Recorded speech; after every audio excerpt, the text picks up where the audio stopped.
from Matthew chapter 25. I'm going to be reading verses 14 through 30. Matthew chapter 25, verses 14 through 30. And I'll be reading from the English Standard Version. It reads like this. For it will be like a man going on a journey who called his servants and entrusted them with his property. To one he gave 5 talents, to another 2, to another 1, to each according to his ability. Then he went away. He who had received the 5 talents went at once and traded with them, and he made 5 talents more. So also he who had the 2 talents made 2 talents more. But he who had received the 1 talent went and dug it in the ground, and he hid his master's money. After a long time, the master of the servants came and settled accounts with them. And he who had received the 5 talents came forward, bringing 5 talents more, saying, Master, you have delivered me 5 talents. Here, I have made 5 talents more. His master said to him, Well done, good and faithful servant. You have been faithful over a little. I will set you over much. Enter into the joy of your master. And he who also had 2 talents came forward, saying, Master, you delivered to me 2 talents. Here I have made 2 talents more. His master said to him, Well done, good and faithful servant. You have been faithful over a little. I will set you over much. Enter into the joy of your master. But he who had received the 1 talent came forward, saying, Master, I knew you to be a hard man, reaping where you did not sow and gathering where you scattered no seed. So I was afraid, and I went and hid your talent in the ground. Here, you have what is yours. But his master answered him, You wicked and slothful servant. You knew that I reap where I have not sown and gathered where I scattered no seed. Then you ought to have invested my money with the bankers, and at my coming I should have received what was my own with interest. So take the talent from him and give it to the one who has 10 talents, for to everyone who has will be given more, and he will have an abundance. But from the one who has not, even what he has will be taken away. And cast the worthless servant into the outer darkness. In that place there will be weeping and gnashing of teeth. This is the word of God for the people of God, and we say thanks be to God. This morning from our text, I would like to title our sermon from this text this morning, Set Up for More. Set Up for More.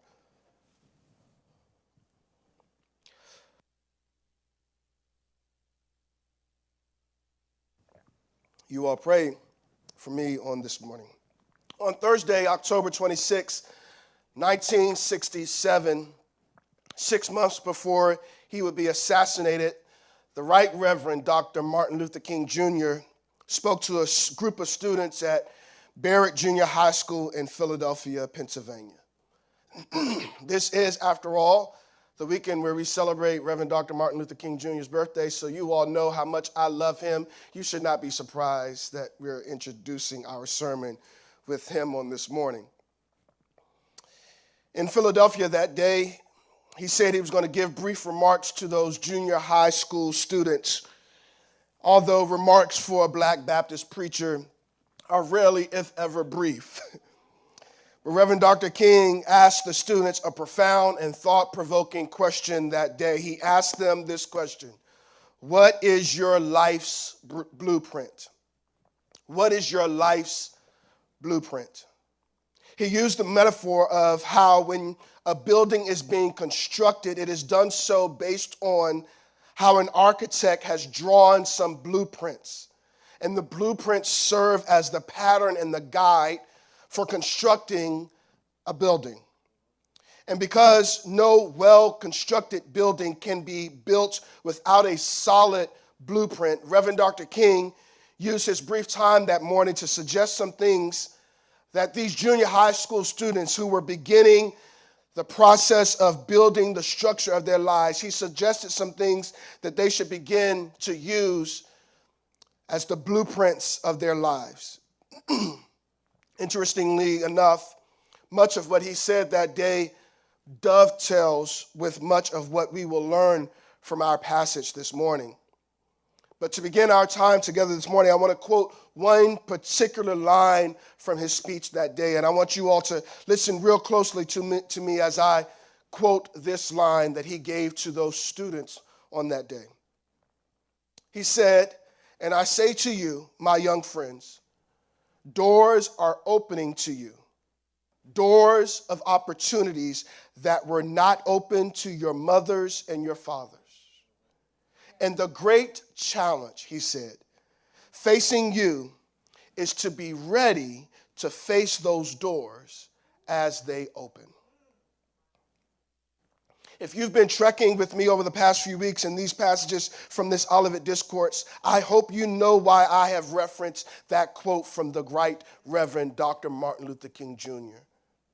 Because it is this sense of being ready found in these passages that we've been trying to lift up for us to help us as we begin this new year. This new year that is an unusual and uncertain new year.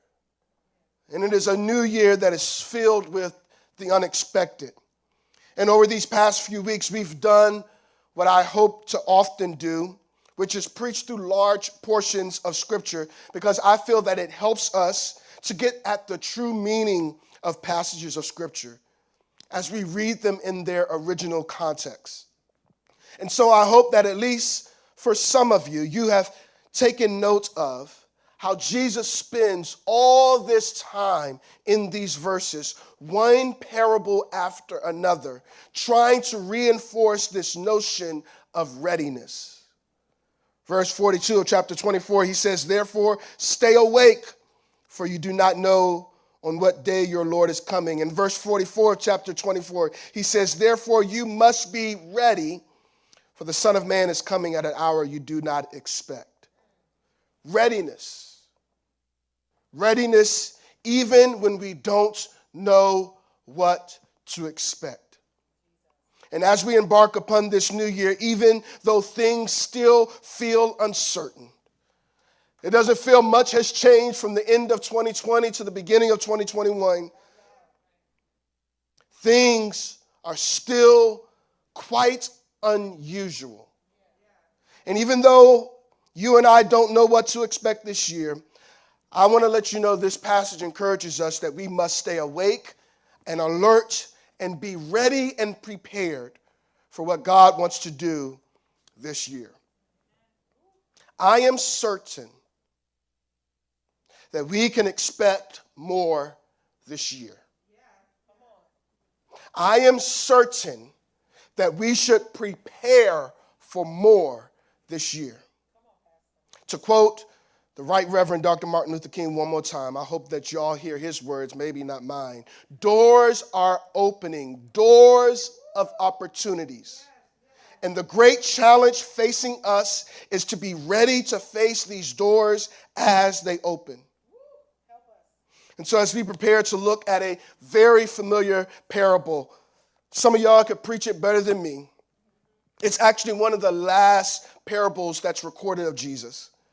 I hope that this parable this morning will take on a deeper meaning as we understand it in its context, because we know now, hopefully, what the context was when Jesus gave it.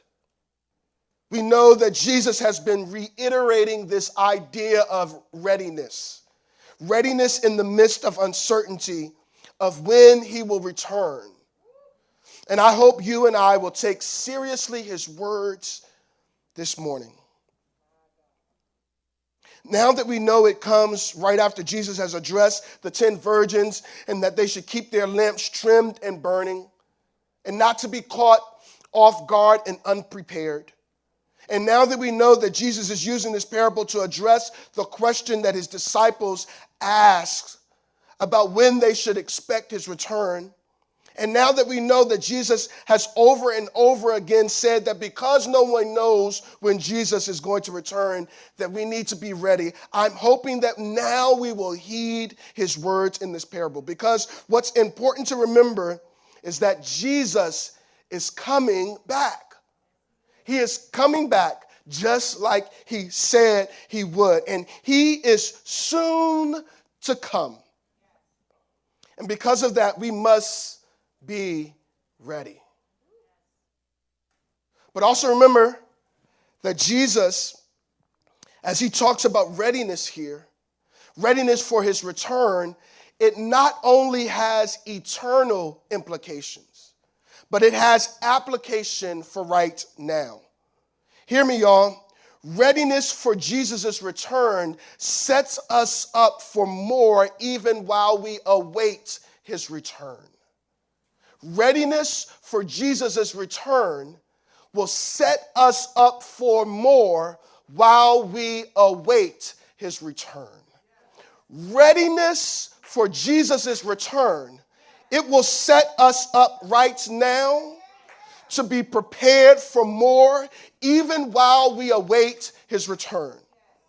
In fact, that's what I want you to note about this passage. Have you thought about the fact that all three of these servants were set up for more?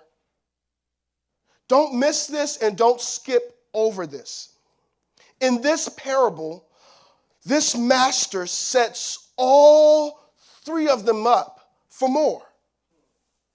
And I want whoever is listening to me this morning to know that you too have been set up for more. You've been set up for more. I want you to listen. Because if we listen to the text, the master, he gives all of them something to work with. And because he gives all of them something to work with, they all get set up for more. And if you listen carefully to the text, you'll hear it. Listen to what it says in verse number 16. It says, to the one that received 5 talents, he went away at once and traded with them. And he made what? 5 talents more. So also he who had the 2 talents made 2 talents more. Verse number 20, it says, and he who had received 5 talents came forward, bringing 5 talents more. He says, Master, you have delivered to me 5 talents. Here I have made 5 talents more.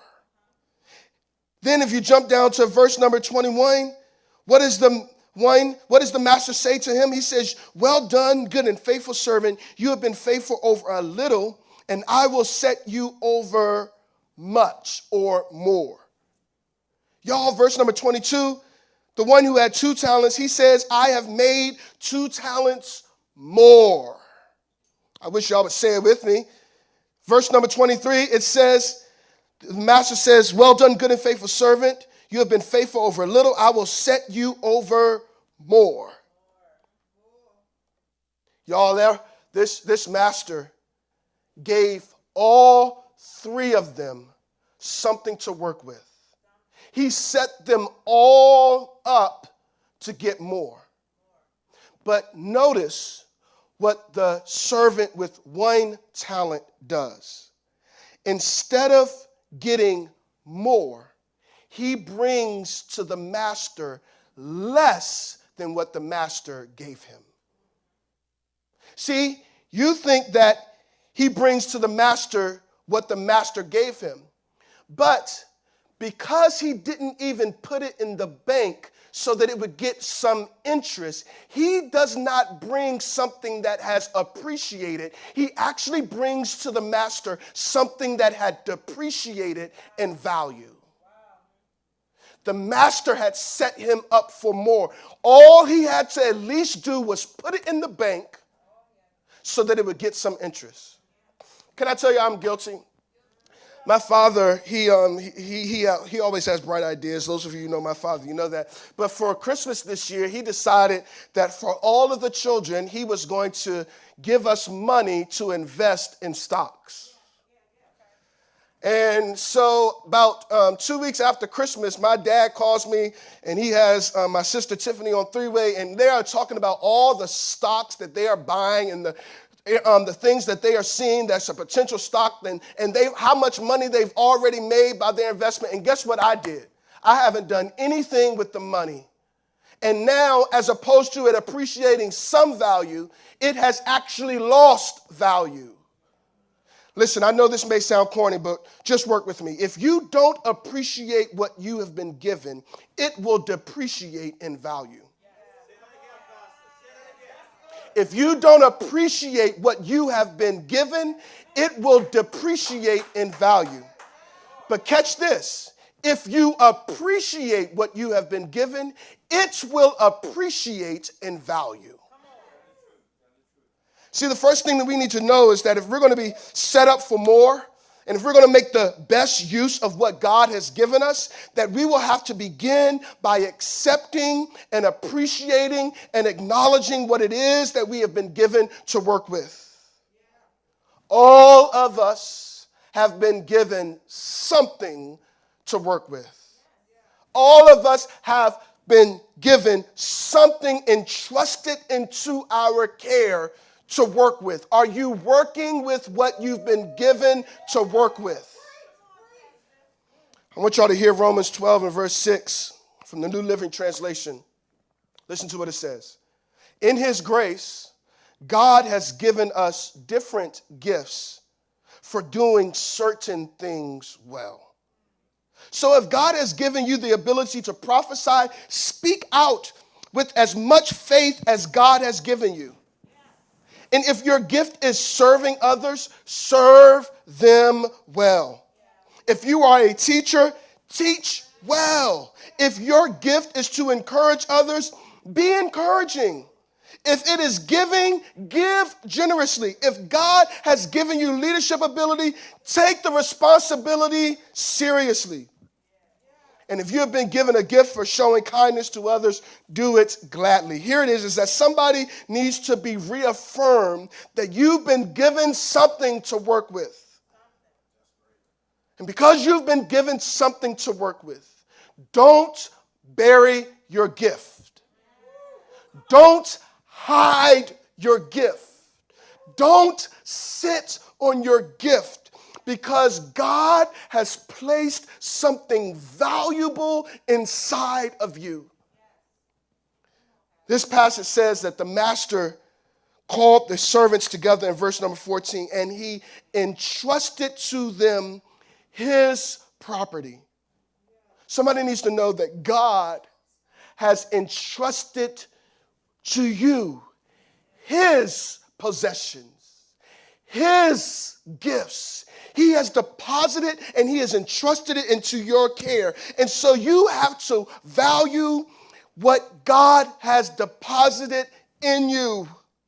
You have been made in the image of God, and you have something special and unique to give and share and offer this world. You have something to contribute. You have something of value and of worth inside of you.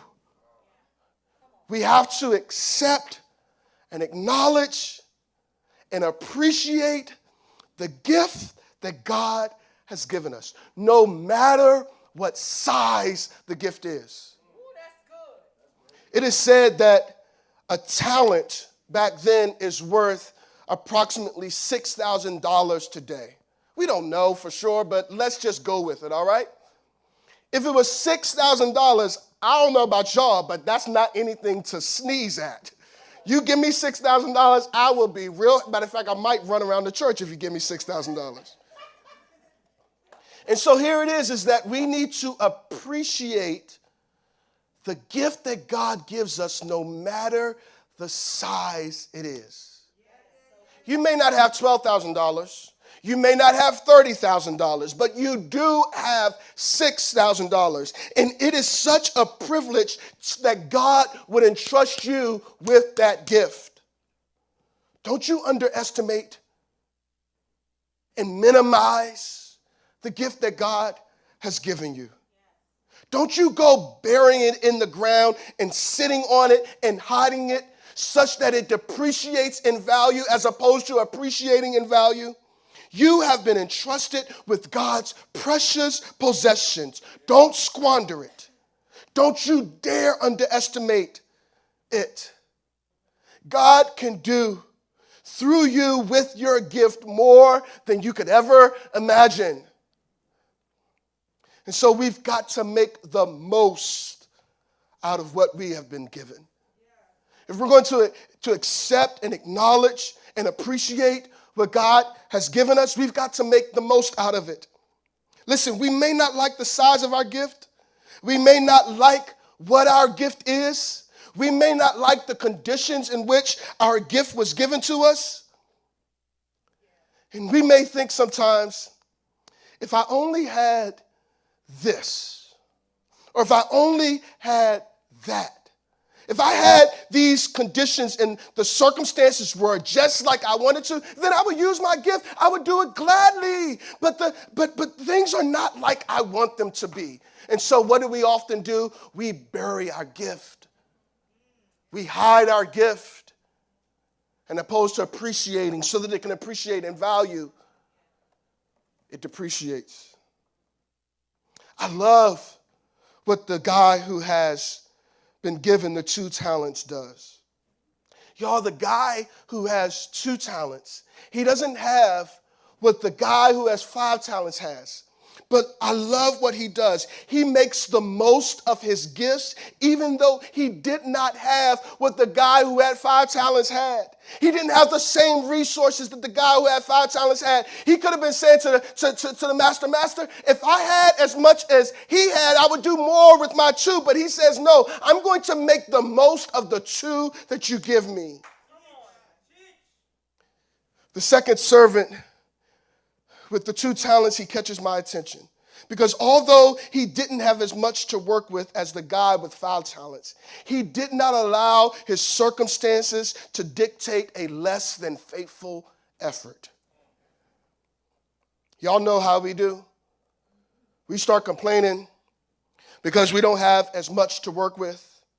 We start complaining because people don't appreciate our gift. We start complaining because people won't make the most of our gift. And so we sit on and bury our gifts as opposed to appreciating it and doing the most that we can with it while we can. He didn't complain that he didn't like his assignment. He didn't complain that he didn't like what he had been given. He didn't complain that he wished he had someone else's gift. And if we're going to get more, if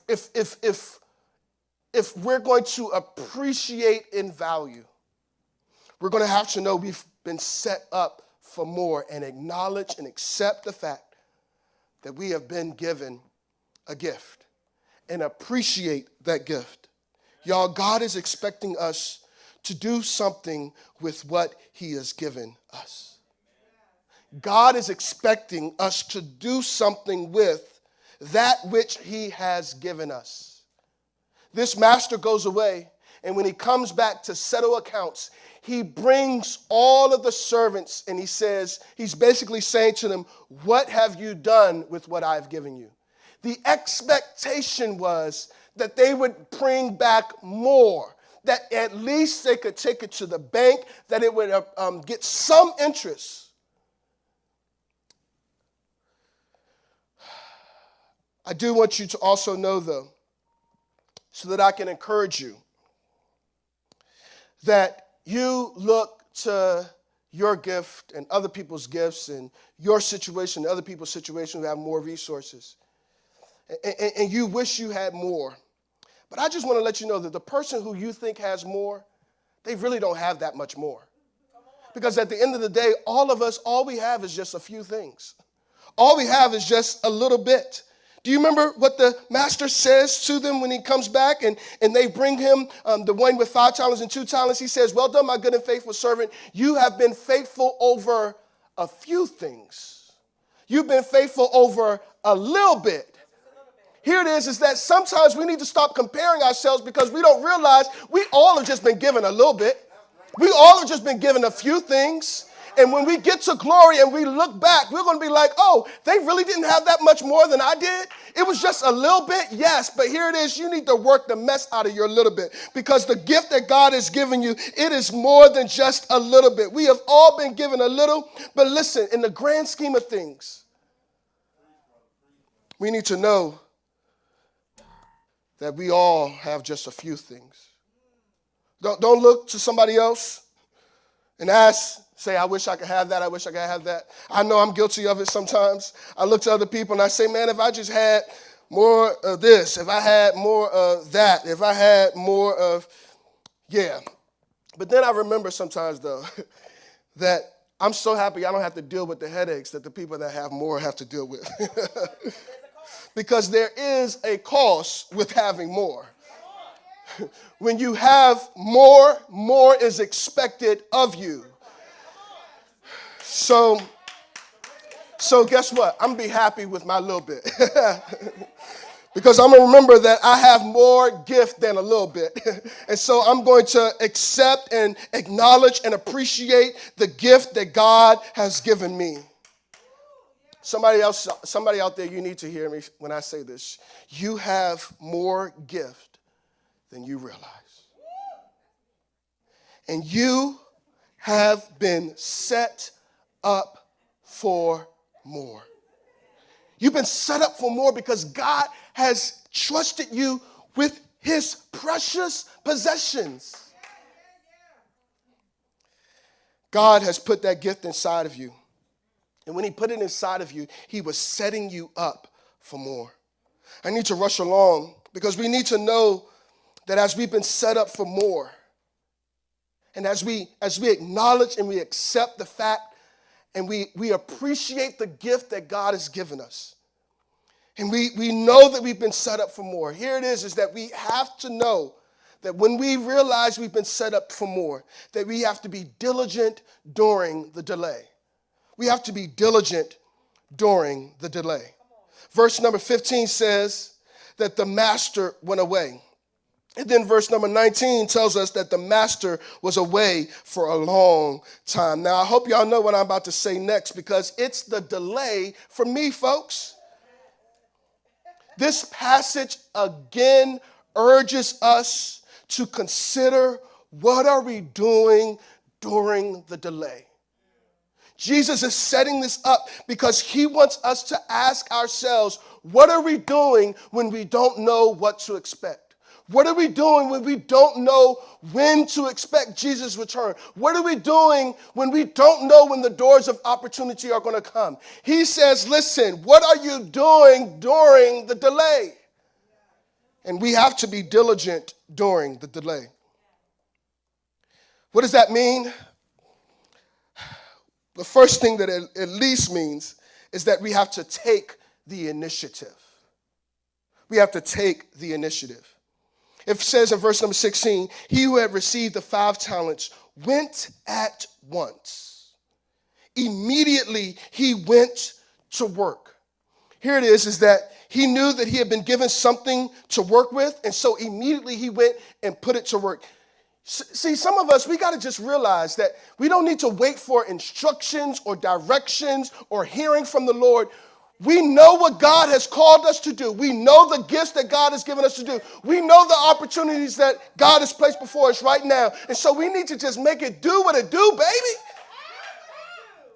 Yo, some of us are waiting and sitting around for the right environment, for the right opportunity, for the right time, and listen, for the right circumstances, for the right resources. And God is saying, I've given you something. Will you take the initiative and be diligent with what I've given you? We always want to be told what to do. But sometimes we just need to start working with what we have been giving. Put it to work. See, these 2 first guys, they knew that they had been given something. And because they knew they had been given something, they simply went and put it to work. They knew that they had been given something to work with, so they went and put it to work. This is so clear, y'all. It is to teach us the importance of taking the initiative. He says to the servant with 1 talent, who doesn't even bring something back that it was equal in what he gave him. He says to him, you wicked and slothful servant. You were lazy. You did not get up off of your behind and start working with what I gave you to work with. You're looking for clear instructions. Perhaps you can take your gift and figure out where can I use it to help serve God's kingdom. Perhaps you can take your gift and say, let me get better at my gift. If we see a need, we need to get at it. We don't need to wait for somebody to give us permission. If we see a need, just start working on it. Take the initiative. That's what being diligent during the delay means. But another thing that we need to do during the delay, to be diligent during the delay, is to be faithful. He says to them, well done, my good and faithful servants. Faithful means showing up when you're supposed to. Faithful means showing up early and not on time. Faithful means being prepared.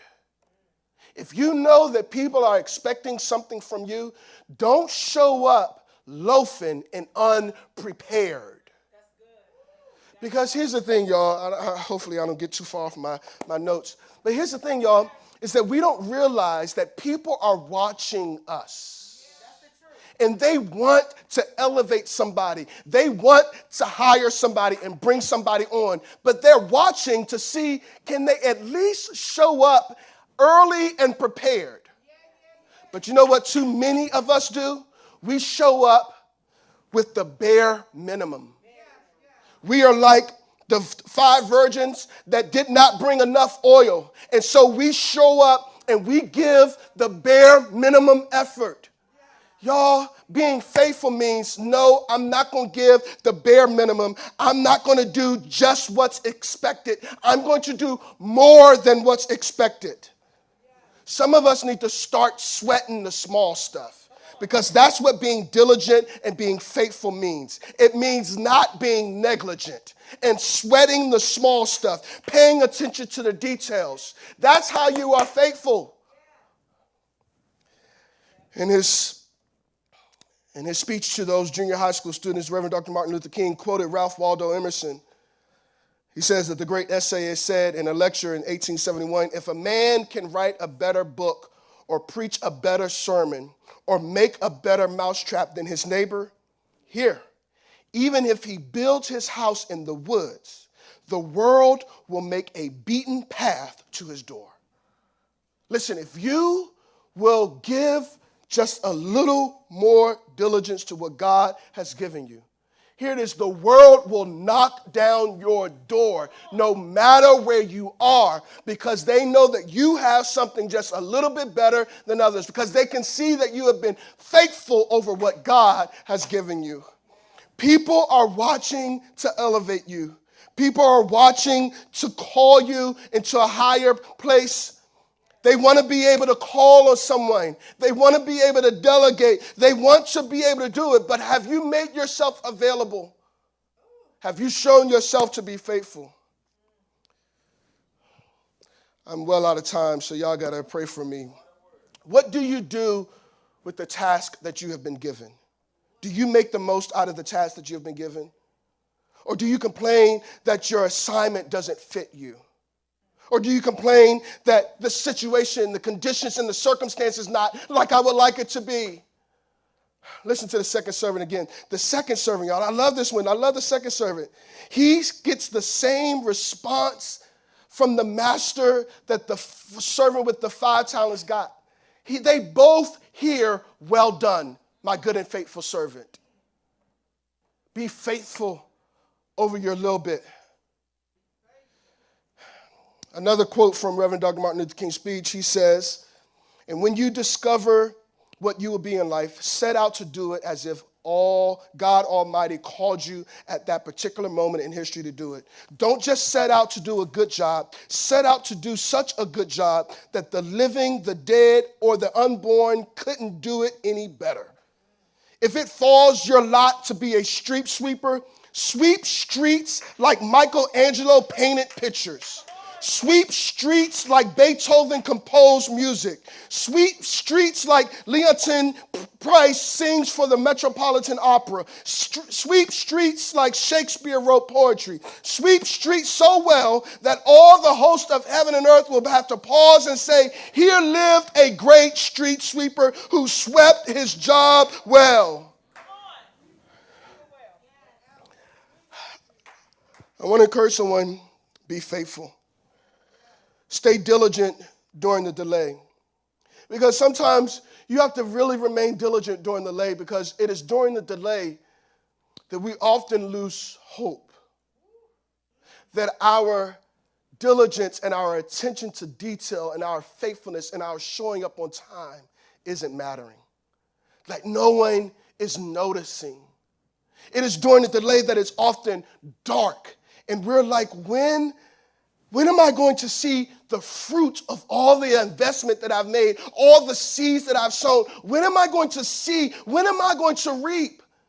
And here's the thing is that's why we've got to remain diligent even during the delay, because you never know when your opportunity is going to come. The moment you start slacking is the moment they're going to say, nah, I can't elevate them. But if we're going to make the most of that we have been set up for, it's not just about what we do, but it is lastly also just important about how we think. It's not just about what we do and being faithful and being diligent, but it is so important how we think. Somebody say how we think. What are the organizing thoughts that are driving your decisions? What truths and what lies are driving what you do?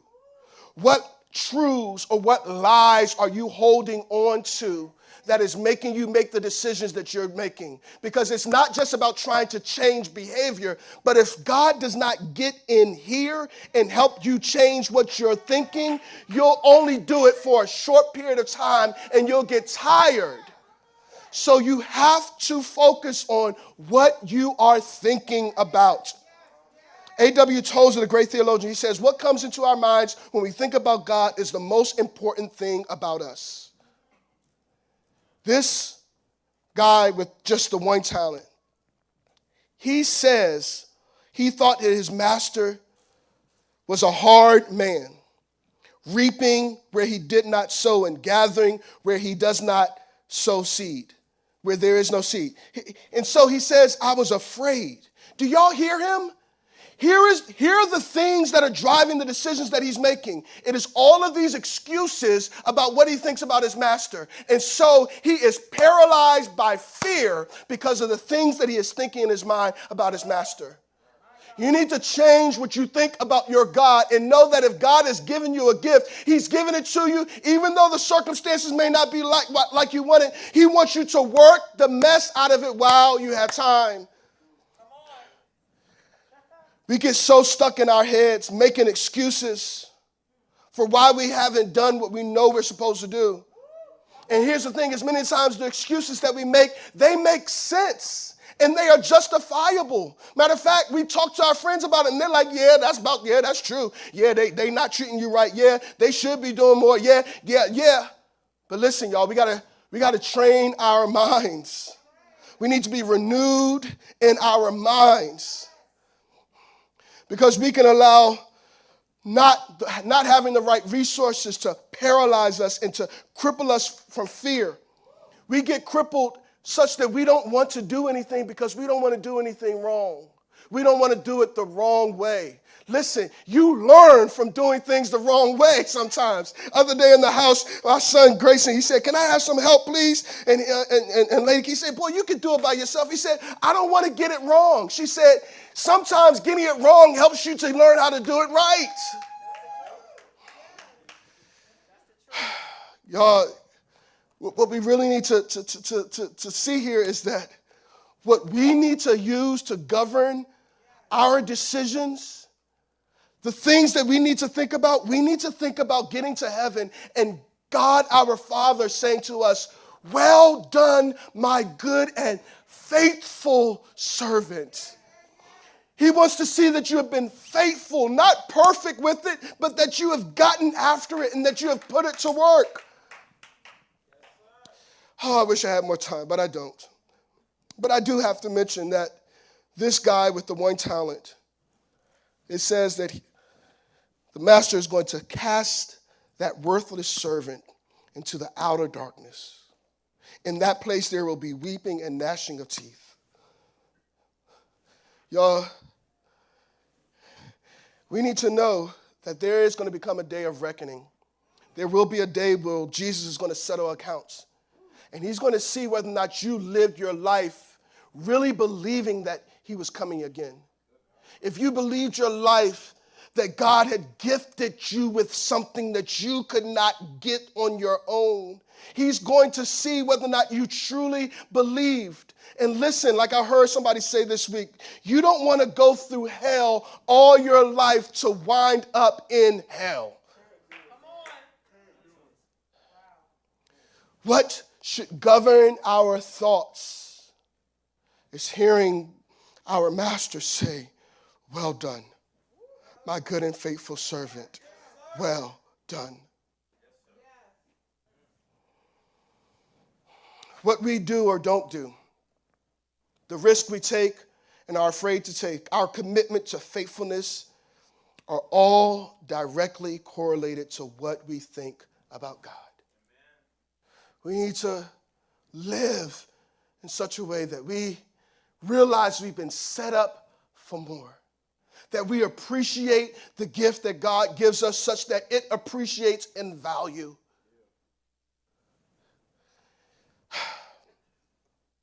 That we would be governed by the thoughts of hearing our master say, well done. When we get to heaven, not only will we hear him say, well done, but he will set us over much. And we will be able to enter the joy of our master. See, not only do we get much more, but we also get to experience his joy. And there is nothing like God's joy. I got to stop. Thank you.